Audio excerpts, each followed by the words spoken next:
ज़ुन्नून मिस्री रहमतुल्लाह अलैह फरमाते हैं कि मैं एक दफ़ा तवाफ़ कर रहा था तो एक बच्ची जिसकी माँ ने कैसी तरबियत की होगी, एक बच्ची जिसकी माँ ने उसकी कैसी तरबियत की होगी, उसके वालिद ने उसकी कैसी तरबियत की होगी, क्या पाकीज़ा ज़हन था, क्या पाकीज़ा उसकी सोच है, क्या शर्म हया की वो पुतली है, आहोजारी का पैकर है, आहोजारी उसका जिस्म है। अल्लाह अल्लाह। फरमाते मैं तवाफ़ कर रहा था, मेरे कान में एक बहुत सुरीली सी आवाज़ आई, एक पुरसोज आवाज़ आई, एक पुरकैफ आवाज़ आई, एक पुरदर्द आवाज़ आई। ऐसा लगा जैसे कोई मोहब्बत भरी ज़बान से अपने अल्लाह से फरियाद करता हो। सूखी ज़बान नहीं बल्कि मोहब्बत भरी ज़बान से, पुरसोस ज़बान से अपने अल्लाह से कोई फरियाद करता हो। मैं उस आवाज़ की तरफ धीरे धीरे बढ़ा, मैंने देखा एक पाकीज़ा बच्ची है, शर्म व हया की पैकर है, उसकी चाल ढाल में शर्म व हया टपकती है। मैं करीब हुआ, फिर मैंने कहा बेटी तू ज़रा बेटी है, कम उम्र है और इस वालिहाना और पुरसोस अंदाज में कुछ कह रही है, तू क्या कहती है? तवाफ़ करते हुए तू क्या कह रही है? तेरा कदम मताफ में है, तेरी निगाहें शर्मिंदा झुकी हैं, तेरी ज़बान पे पुरकैफ अल्फाज और दुआएं हैं, आखिर तू कौन सी दुआ कर रही है? तो उसने कहा मैं अपने रब से मुनाजात कर रही हूँ, इबादत कर रही हूँ, मताफ में तवाफ़ कर रही हूँ। मैं उस तवाफ़ के साथ साथ एक पुरसोज अंदाज में, पुरकैफ अंदाज में अपने अल्लाह से मैं कुछ कह रही हूँ। पूछा क्या कहती हो? उस बंदी ने कहा मैं अपने अल्लाह से कहती हूँ अंत तदरी मन हबीबी अंत तदरी। मैं अपने अल्लाह से कहती हूँ मेरे मौला तेरे सिवा मेरे दिल में किसी और की मोहब्बत नहीं है।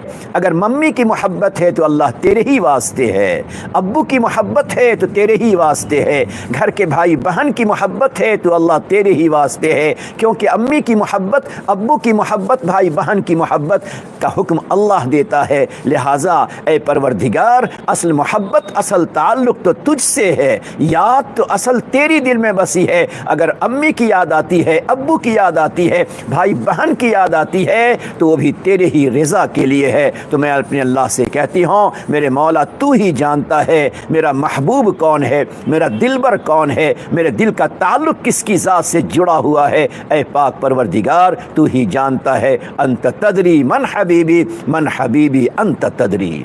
उसके बाद आगे भी उसने अशार कहे। फिर उसके बाद वो बच्ची तवाफ़ करते करते मेरी निगाहों से ओझल हो गई, नज़र से गायब हो गई। मैं भी अपने मताफ उम्रे से फारिग होकर अपने वतन आया। माँ बहन ये सुनिए, उस बच्ची का वालिहाना अंदाज में तवाफ़, पुरसोज अंदाज में अपने अल्लाह से बातें, पुरकैफ अंदाज में अल्लाह से सदाएं, उसकी ये अदा अल्लाह को कितनी पसंद है ज़रा सुनिए। ज़ुन्नून मिस्री फरमाते जब अपने शहर में वापस आया और अपनी ज़िंदगी में हमें कभी भी कोई मुसीबत आई, कोई परेशानी आई, कोई तकलीफ़ आई, कोई मुश्किल हमारे सामने पेश आई तो हमने हमेशा अल्लाह के सामने हाथ उठाया।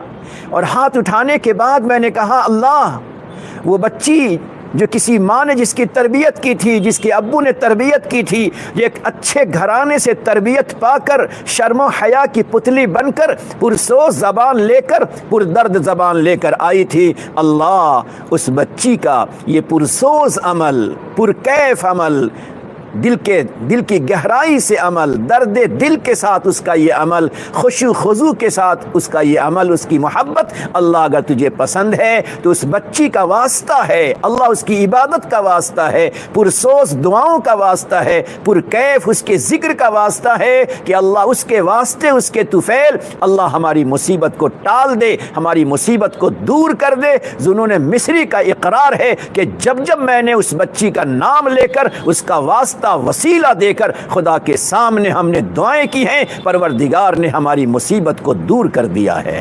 ए मेरी माँ बहनें समझिए आप इस बात को। एक है अमल, एक है ज़िक्र तिलावत, एक है अमल और ज़िक्र तिलावत का पुरकैफ अंदाज, पुरसोज अंदाज। लिहाजा कि ज़रा हसरत के साथ, रंज व गम के साथ, अल्लाह की रहमतों पर उम्मीदों के साथ अपनी नेकियों की मिक़दार को बढ़ाइए और पे इस बात की कोशिश कीजिए कि हमारी इबादतों का रंग, उसका अंदाज़ बेहतर से बेहतर बन जाए।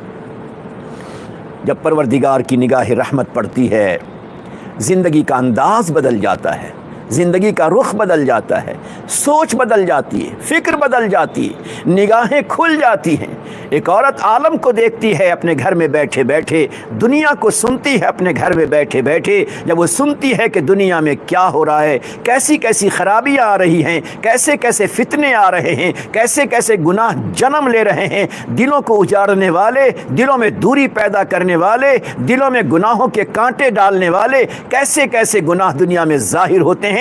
جب اللہ کی ایسی بندیاں عالم پہ نگاہ رکھتی ہیں تو پھر وہ سوچتی ہیں مجھے دنیا میں گم ہو جانا ہے، دنیا میں کھو جانا ہے، دنیا کی ہو کر رہ جانا ہے، یا اپنے دامن دل کو، اپنے دل کے برتن دامن دل کو ہمیں ان گناہوں سے بچا کر پروردگار کی فرما برداری کی زندگی گزارنا ہے۔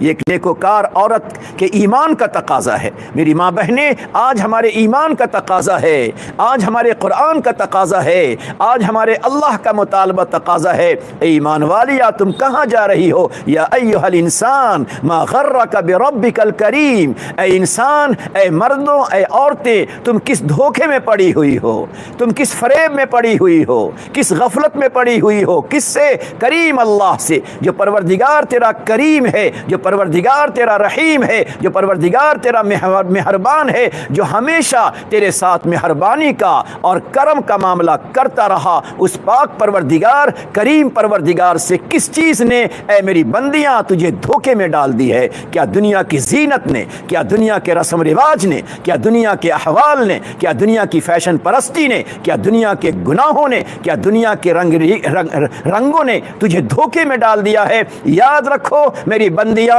جس طرح بادشاہ کے گھر میں رہنے والی عورتوں کو دنیا سے جانا پڑا ہے، نبیوں کے گھر میں رہنے والی خواتین کو دنیا سے جانا پڑا ہے، صحابہ کے گھر میں رہنے والی خواتین کو دنیا سے جانا پڑا ہے، اولیاء ابدال ہوں ان کے گھروں سے خواتین کو بھی کفن پہن کے جانا پڑا ہے۔ اے میری بندیاں، اے میری بندیاں، تم جس گھر میں رہو، جس ماحول میں رہو، جس فکر میں رہو، جس سوچ میں رہو، جس زندگی میں رہو، ایک وقت آئے گا تجھے کوئی بچا نہیں پائے گا، تجھے کوئی اپنے گھر میں رکھ نہیں پائے گا، تجھے کوئی اپنی زندگی نہیں دے پائے گا۔ زندگی کا ایک دن اگر تم دنیا میں اپنے بیٹوں سے مانگ لو، دنیا میں اپنے شوہر سے مانگ لو، دنیا میں اپنے بھائی سے مانگ لو، ہماری زندگی ختم ہو رہی ہے، ذرا مجھے ایک مہینے کی زندگی تم اپنی زندگی دے دو۔ یاد رکھو، ایک مہینے کی زندگی نہیں، زندگی کا ایک منٹ کوئی تجھے دوسرا نہیں دے سکتا۔